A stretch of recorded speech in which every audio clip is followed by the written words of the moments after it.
Chers babinautes, bonjour, bienvenue dans votre espace littéraire.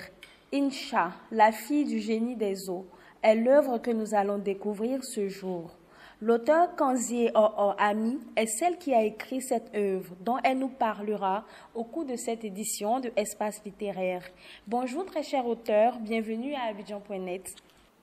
Bonjour madame, merci de m'avoir invité en ce jour et je tiens à remercier de par votre canal l'Association des jeunes écrivains et notamment la présidente de cette association qui est madame Lobé Hélène. Dans l'œuvre, vous abordez des thématiques telles que l'abandon familial, la précarité, le viol. Comment avez-vous fait le choix de ces thématiques? J'ai fait le choix de ces thématiques en m'appuyant sur le vécu de certaines personnes, sur mes expériences, voilà, et aussi sur ce que j'entends autour de moi, et voilà. D'accord. Comme vous l'avez dit, il y a plusieurs personnages qui se retrouvent dans l'histoire. Est-ce qu'elle est inspirée de faits réels? Ce sont des personnes que vous connaissez? Non. Ces personnages-là, je les ai inventés moi-même avec les prénoms, les noms. Incha même est une imagination en fait, parce que Incha, avant de décider ce prénom-là, je me suis dit, bon, quel prénom pourra intriguer en fait le public en fait, un prénom assez particulier du jamais entendu. Et voilà que je me dis, bon, Inch'Allah, pourquoi ne pas essayer avec le diminutif en fait, Incha. Donc c'est un peu ça. Inch'Allah qui veut dire si Dieu veut. Donc Inch'Allah, je l'utilise comme personnage principal. D'accord. Comment avez-vous créé le personnage d'Incha Winner? Est-il inspiré de quelqu'un que vous connaissez particulièrement? Oui, le personnage est inspiré de ma maman, voilà, avec un peu de son vécu, voilà, un peu de moi aussi mon vécu, parce que si vous lisez bien dans le livre, et je vous renvoie dans l'univers scolaire, voilà, où j'ai pratiquement passé toute mon enfance, parce que là, j'étais carrément études. Et donc, j'ai voulu renvoyer les jeunes filles là-bas pour qu'elles puissent se sentir dans la chose, en fait, un peu plus impliquées, dans la chose.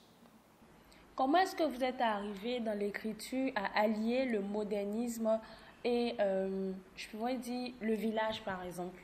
Parce que c'est deux univers différents quand on lit bien le livre, en fait. Voilà. En fait, c'est ce qui fait la particularité du livre, hein, parce qu'il débute comme un conte. Et j'ai voulu essayer une expérience comme ça, avoir ma touche personnelle. Et c'est un peu ça. C'est comme ça que j'ai décidé de débuter pour que tous les enfants puissent s'y retrouver d'abord, voilà, pour que le style soit assez accessible à tout le monde. Et donc, je débute comme un conte et après, bon, je vous surprends lorsque vous allez en ville. Vous avez fait vivre des vertes et des pas mûres à votre héroïne, qui a fini avec le VIH-Sida. Après plusieurs périples, que voulez-vous qu'on retienne de l'histoire d'Incha? En fait, il faut que l'on retienne que rien n'est facile dans cette vie-là. Surtout pour nous, les jeunes filles qui sommes le plus tentées.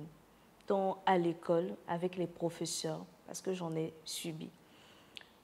J'en ai subi bon, si je peux dire, ces arrangements entre professeurs et élèves. J'en ai subi tellement d'harcèlement sexuel à l'école, voilà. Mais bon, on peut dire que j'ai voulu que ces jeunes filles-là s'y retrouvent, voilà. J'ai voulu aussi qu'elles comprennent que il n'y a pas seulement la beauté qui compte dans la vie, c'est pas forcément le physique. Il faut aussi associer le physique, ce qu'il y a dans la tête et aussi ses rêves. Voilà, pouvoir se battre dans la vie pour avancer.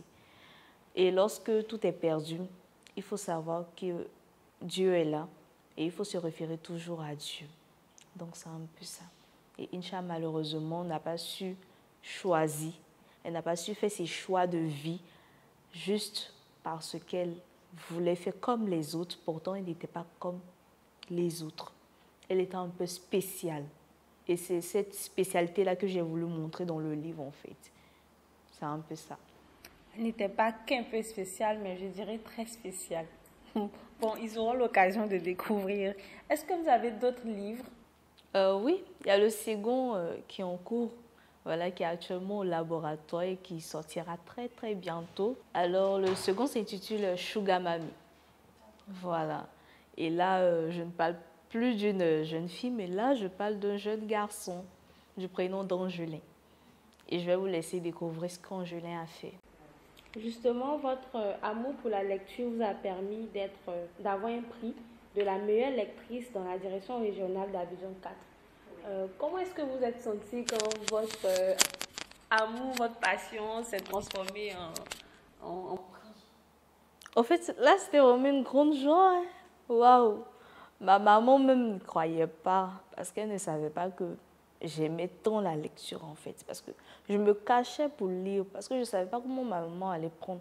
Parce qu'on me dit, euh, fais les maths. Mais bon, moi, je ne me sens pas trop dans les maths. Mais je ne dis pas que les maths, c'est pas bien. Mais moi, je ne me sentais pas trop dans les maths. Et donc, j'ai voulu me frayer, pardon, mon propre chemin avec la lecture. Parce que c'est là-bas que je me sentais bien. Et donc, quand on vient de me dire, tu es la meilleure lectrice de toute la direction régionale Abidjan 4, mais vraiment jusqu'à ce que je rencontre la première dame, vraiment, c'était un véritable plaisir. Je n'y croyais. Mes amis étaient fiers de moi.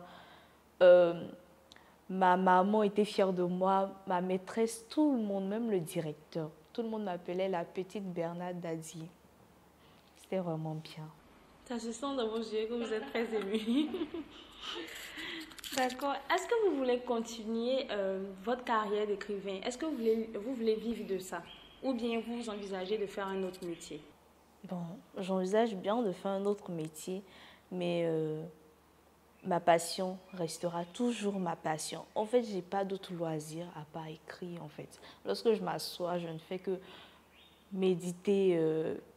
Comment est-ce que je vais faire pour terminer Sugar Mami? Comment je vais faire pour terminer le tome 2 de Incha? C'est-à-dire tout mon temps, je le consacre. Si je ne vais pas peut-être à l'école, je le consacre à méditer sur mes prochains livres. Qu'est-ce que les gens vont découvrir? Comment est-ce qu'ils vont faire pour me connaître un peu plus davantage par mes écrits, mon style d'écriture? Parce que je veux un style assez particulier en fait. Et donc, je ne pense pas vivre pleinement de ma passion, mais bon, j'espère bien qu'elle me fera découvrir d'autres univers. En tout cas, je compte faire un autre métier. Pourquoi pas? Comme vous me voyez, je suis toute jeune. Voilà, j'ai commencé l'écriture très très jeune.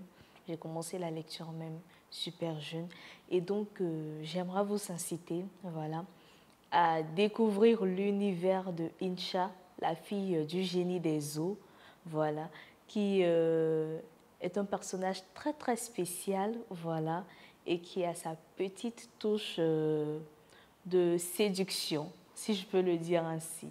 Et donc, je vous donne rendez-vous dans quelques mois, peut-être, Inch'Allah, si Dieu le veut, afin que vous puissiez vous procurer Sugar Mami et aussi peut-être Incha, la fille du génie des eaux, tome 2. Merci et à très bientôt. Merci à notre auteur, Kansié OO Ami, d'avoir accepté de passer dans Espace littéraire sur Abidjan.net. Vous, Babinotes, n'hésitez pas à vous procurer Incha, la fille du génie des eaux. À très vite pour une nouvelle émission. Merci à vous, merci pour votre invitation, je suis très ravie. Merci.